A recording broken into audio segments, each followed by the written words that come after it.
Hello, and welcome to Calming the Chaos, where we present tips, tools, and techniques to help you find peace in a chaotic world.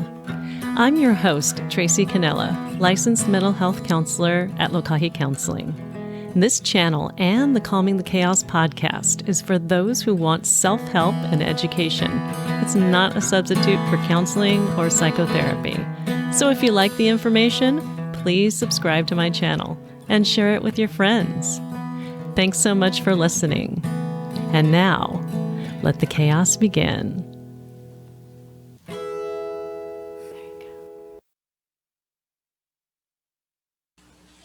This episode of Calming the Chaos is called Calming the Cat Chaos.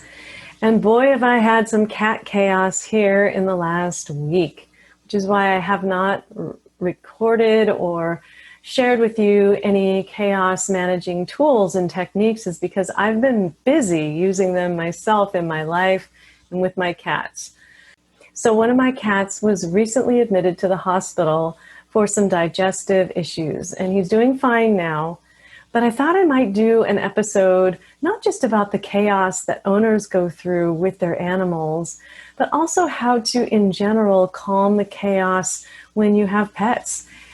And I just want to share with you a fun sort of video about what I've learned along the way, and hopefully that can help you calm some chaos in your animals. And then I'll talk a little bit more about how you can calm the chaos in yourself. So let's watch my animals first.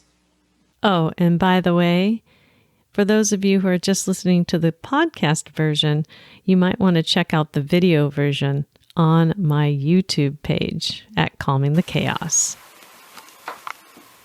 So this is Malia, and she really likes playing with mousy tails. And as you can see, she's fully engaged in what I'm doing. So you can't just throw mice around and expect a cat just to go fetch it. Cats really like interactive play. As you can see my hand there, and her paw is just batting that tail. She loves it. And she bites it and she swats at it, and I move it from place to place.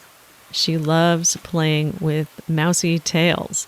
And then sometimes you can let it go and she'll just be on her own and she can just chase it around.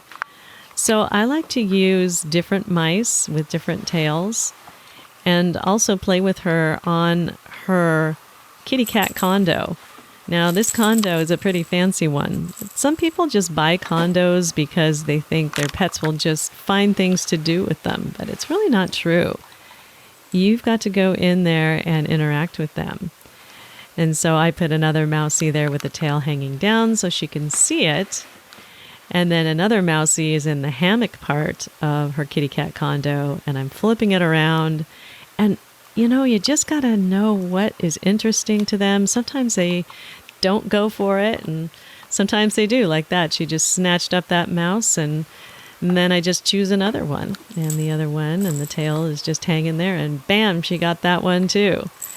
So Malia just loves playing with mice, but above all, she likes variety, and she likes playing with me. Now, there's a rope feature attached to this kitty cat condo. Sometimes she's in the mood to play with it and others not. As you can see right now, she is not in the mood to play with that rope. There's something else capturing her interest. And it's really up to the pet owner to calm the chaos in the pets, to be able to help them to release some energy and figure out what is interesting to them, what is going to entertain. Oops, see there, she didn't like what I did. I tried to take her mousie and she just batted my hand. Oh, we got to talk about that. It satisfies their natural hunting urges. And when they're bored, then they just go away and they find something else to hunt.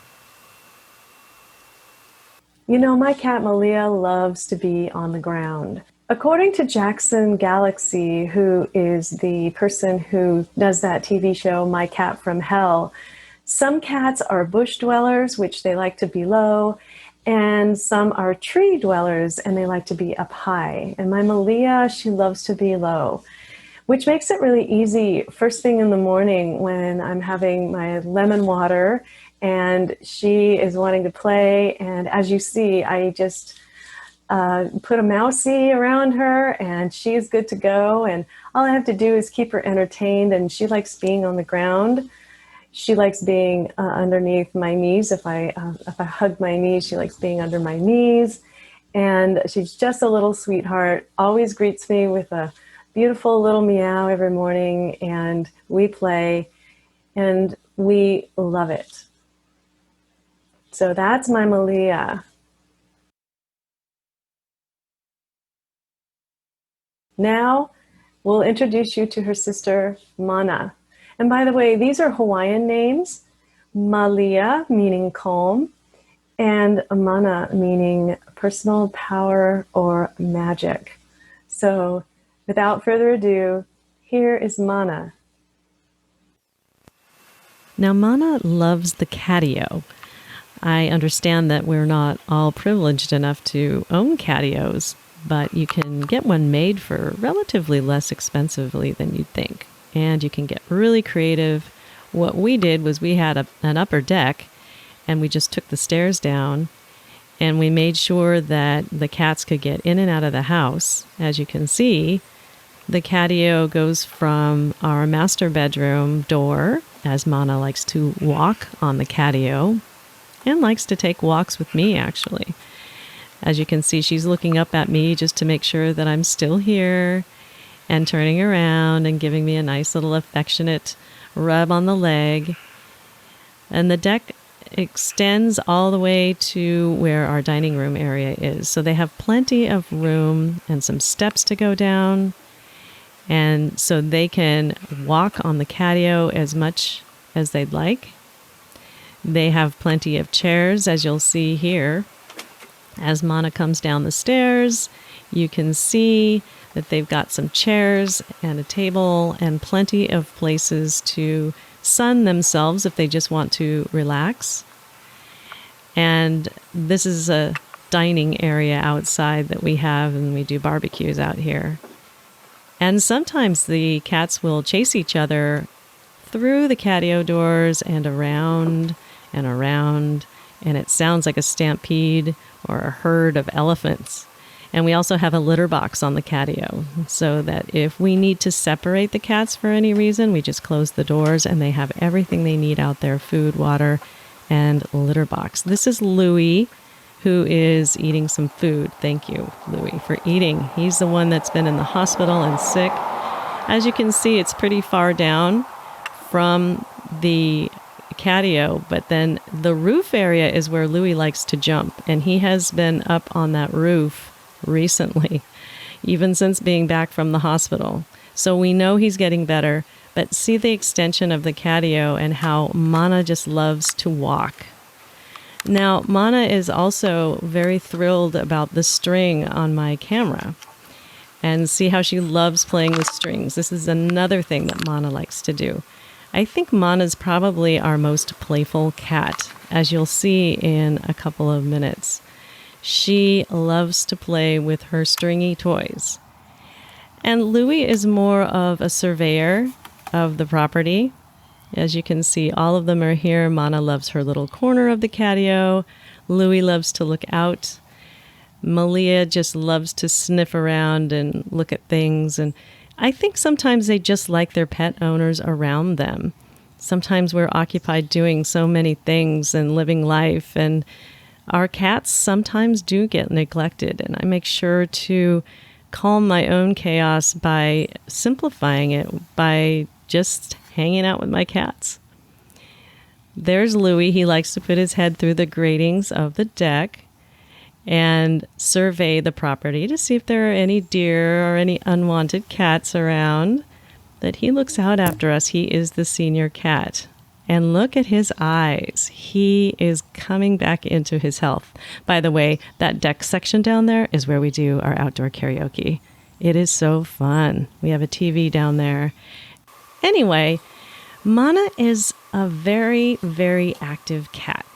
She likes chasing this stringy toy that I made out of a broken toy. I just put some Oh my goodness, look at that flip. I just put some tape on it, actually. Just taped it up. I put a little post-it note and some tape, and she just loves it. She loves the sound of it. She loves chasing it. And then what she does is when she catches it, she actually takes it down. As you can see, she is going to take it to her lair, or the place that she takes her prey. And she will drop it, and you'll see her drop it right next to me. She is giving me a gift. Isn't that sweet? So for those of you who are just listening to this, I'd encourage you to tune into the YouTube version where you can actually see Mana chasing. She's doing it again. We're playing with her toy. She's just going all around that bed, and she catches it. She catches her prey, and this time she goes down her luxury kitty cat staircase, and she brings her prey to me and sets it at my feet. Now, she has separated it from the wand, which happens. Anyway, we'll go for one more round. She is usually good for 3 rounds, and then she's done.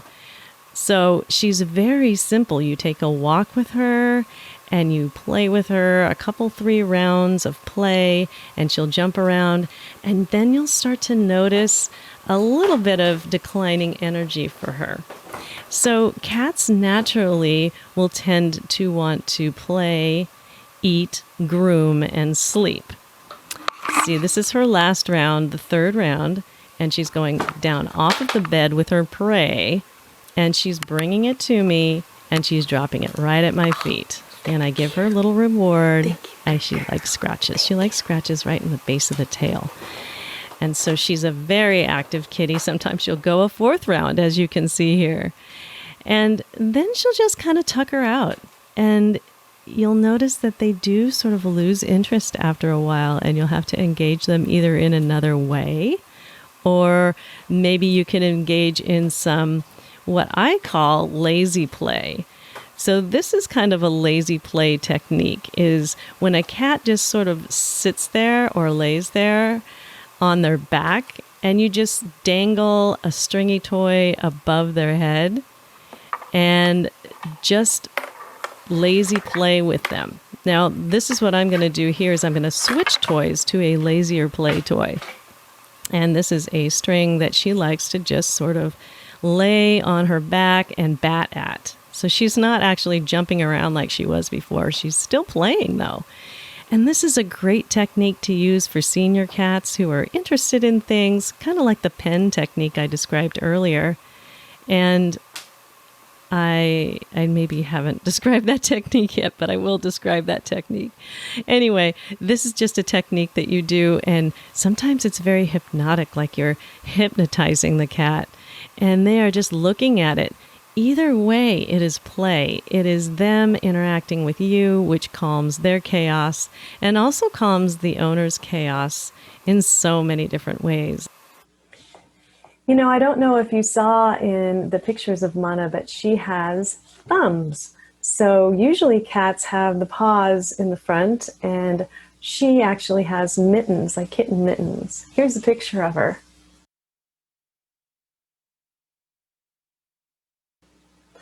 Gosh, she is so adorable. And Mana loves to fetch. She's also sort of a tree dweller in that she likes to be up high, like she likes to be on the bed and play with her, what I call her friend. It's her friend. And she likes fetching and catching. And sometimes she can chase her friend all around the house, and I can let her catch it. And then I can go into another room and she will bring it back. So some cats are fetchers and catchers and tree dwellers. You just need to learn about what your cat likes to do. And that means spending time with them and experimenting and trying new things. I remember a pet sitter of mine says, just try a pen or a pencil. And I thought, how can a cat be entertained by a pen or a pencil? The thing is, you just like sort of do this, makes a little noise, they get interested, and then they can maybe just kind of look at it. Just a really simple thing, especially for a senior cat, to just sort of be interested in something. Speaking of senior cats, My third cat is Louis. Almost said Oscar, who was my senior cat. He was 20 years old when we had to put him down. This is Louis, and he was the one who was just in the hospital. And this is how I would like to play with Louis typically. And let's see if he responds. He's just been out of the hospital. He's doing really great. And we'll see how he responds to my efforts to try and engage him in some play. Now, Louis likes playing with balls. This particular pink ball, we're calling the Corona ball because it kind of looks like the coronavirus. So we say, Corona ball. And then what he usually does is he bats it around a little bit and he tries to swing at it, and sometimes he'll play a little baseball with it. As you can see, I'm throwing it at him in hopes that he will see it and bat it. But he is on some medications right now, so maybe not so active. This is another technique that he really likes, this little flannel toy, the one that I used with Mana for the lazy play. And I sometimes just drape it on him so that he'll get it, kind of feel like he's hunted, and then he'll swat at it. His paws are a little clenched right now, so you know he's a bit interested. And I try and engage him gently because he does tend to be, there he got it. He bit it and he went, Rrr. And as you'll notice, his tail is flinging a little bit, the very tip of his tail. And there's the spot where he just got his IV when he was in the hospital. So he's got a little manscaping going on there. So anyway, that tail is flipping, not really badly, but it is indicating some annoyance. So when this happens with your cat, it is best to back away before the annoyance becomes aggression or anger. And so we don't want to cause chaos in our pets.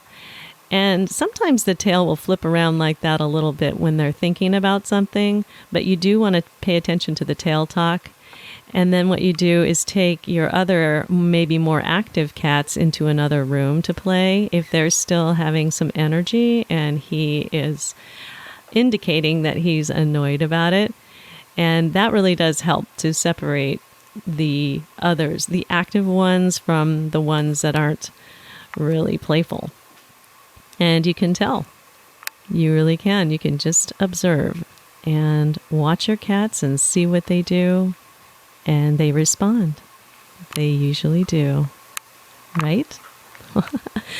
Yep. And they love my string on my camera, which is all fun, as long as it's safe. And please never leave stringy toys unattended because they could cause strangulation or cats could swallow them. So please make sure and be safe. And after stringy toys are played with, put them away. Hi, Louie. He is such a cutie, but he is a little perturbed. So we're going to leave him be for now. And we're just really super glad that he is on the mend. Well, I think it's understandable to say that Louis is not really interested in play. He is very interested in food, which I'm extremely thankful for because he was not eating and has lost probably about 3 pounds in a week. And that was pretty alarming for us. So we're fine when he just rests and when he eats. And he's been eating really well and he's resting in a place where he really likes. So we're super happy about that.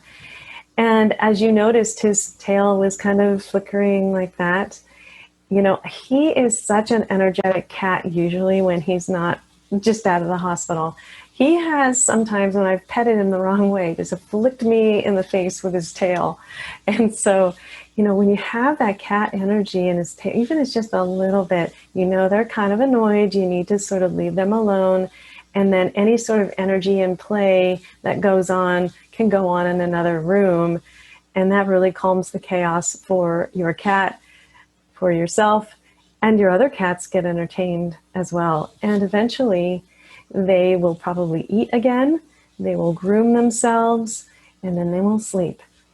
And if you haven't checked out Jackson Galaxy's My Cat from Hell, he's a cat behaviorist, and he taught me a lot about how to just deal with different cat situations. And so check him out. I just really love him. I'm not sure if he's still on the air or not, but I'm sure you can find him. I'll try and find a link and link an episode below for you. Some tips for calming the chaos in owners, especially when they have sick pets and they have sick loved ones, when you think about it. And, you know, these loved ones can't speak for themselves. So here we are just trying to figure out what's wrong with them. And so I'm going to just go through a couple of tips that we use as pet owners just to try and calm our own chaos and be able to handle situations that might be life-threatening for animals and for people. So I think I'd like to go back to the 4 A's. And I've used the 4 A's to describe how to calm the chaos in different situations. The 4 A's that I will be talking about today are aware, awake, alive, alight. I love using this with pets because as pet owners, we do need to be aware and we need to observe any changes in behavior. You know, when Louis first started getting sick, we noticed he wasn't eating a whole lot. And this cat, he loves to eat. He's very food motivated. In fact, here is a clip of him and I playing one of our favorite games called Treat Hockey. Take a look. Now, instead of street hockey, Louie and I play treat hockey. I give him about a quarter of a treat and I throw it. He's on our counter and he is the goalie and I'm trying to get a goal. I am trying to get a treat through his guarding body. This is before he was sick when he loved these treats. You can see how he just goes for them. And he's not doing such a great job as a goalie right now, but he is getting the treats. Sometimes they slip off the counter and he has to hunt for them, see? And he does find them usually. And sometimes he needs some help. But look how alert and alive he looks. Oh, he loves treat hockey. And this is a great way to play with your cats if they're food motivated, like Louie is. And we love Louie. When Louis stopped eating his regular food, I thought, oh, wow, this is pretty weird. And I was aware of that. And I tried to entice him with those treats that I was playing treat hockey with him because he loves those things, as you could tell in that clip. And when he didn't take one of those, I became concerned. I did offer him some other sorts of enticing treats, and he wasn't having any of them.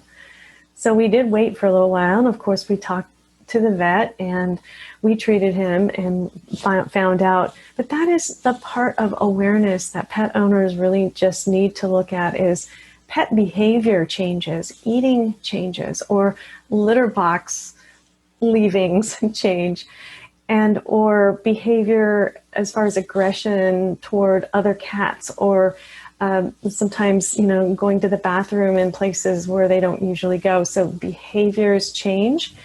And so we need to be aware. Awake. You know, it is so hard to stay awake when all I want to do is escape these problems that we're having with the cats. In fact, that takes a lot of emotional energy just to stay awake and attentive, another A, to the problems that are at hand. So awake meaning we call the vet, awake meaning we cancel clients or things that we want to do so that we make time to take to the vet. Awake meaning that we carve out time to talk to the vets. Awake meaning that we observe exactly what effects medication's having on cats or dogs. Awake meaning when you are just doing what you need to do. Awake, awakening, and not putting your head in the sand. So putting your head in the sand, pretending there's not a problem. Oh, he'll get over it. He'll start eating eventually. Don't do anything. And then the other hand, being overly vigilant. I would say awake is somewhere in between there, where we are mindfully aware and we are awake and actually responding to the needs of our loved furry animals. Alive. So alive is what I put in here because this is our goal, is to keep our pet alive. And yet we also have to consider end of life things as well, sometimes in certain situations. And so when I say alive, we want to talk about the quality of life and what we can do to keep our pet alive while considering the quality of our pets' lives, considering the quality of our lives. And I think alive is a good third step for us all to make decisions and choices. And I'd like to say that a tip is to talk to as many people as you can. Go on a pet blog or talk to your friends who have had, furry friends who have had problems. I know I have a community of friends who love their animals, and they're mostly cat people. And so I will talk to them and tell them what's going on, and most of them will offer up prayers and concerns, but they'll also offer up a lot of really good advice. So that is alive. We do want to keep them alive in the best quality of life that we can give them. And the fourth A is a light. And, I guess what I want to say here is when you're going through some painful stuff with pets, yourself, it's not always going to be like that. There's going to be resolution. I'm starting to cry. There's going to be ebbs and flows. So it's going to resolve. And just really being able to know that no matter what happens, the things are going to come to light. Either we're going to figure out what to do to help our furry friend home to the Rainbow Bridge. And if you don't know about the Rainbow Bridge, I'll link to it below. Or if we need to do what we need to do and, just care for them.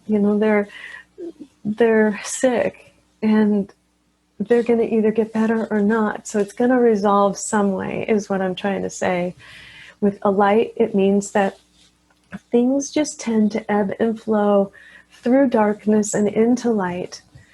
And so remember that there is a light at the end of the tunnel. And by the way, a light is a really good play toy for a cat. If you've ever played with one of those laser lights, they're hilarious. Maybe I'll do a video on that. I'm just a crazy cat lady, aren't I? Anyway, that's all I have to say about today's topic, which is calming the cat chaos. I hope you have enjoyed this and learned something. Take care. Thank you for listening to Calming the Chaos. If the information in today's podcast was helpful, please consider subscribing and share it with your friends. You can find this podcast on iTunes, Apple Podcasts, and on YouTube. You can also go to my website at www.lokahicounseling.com for more resources for calming your mental and emotional chaos. This includes a CD I created that teaches you how to practice mindfulness in less than 10 minutes. So check it out. Thanks again for listening, and I look forward to sharing my next podcast episode with you. In the meantime, take care.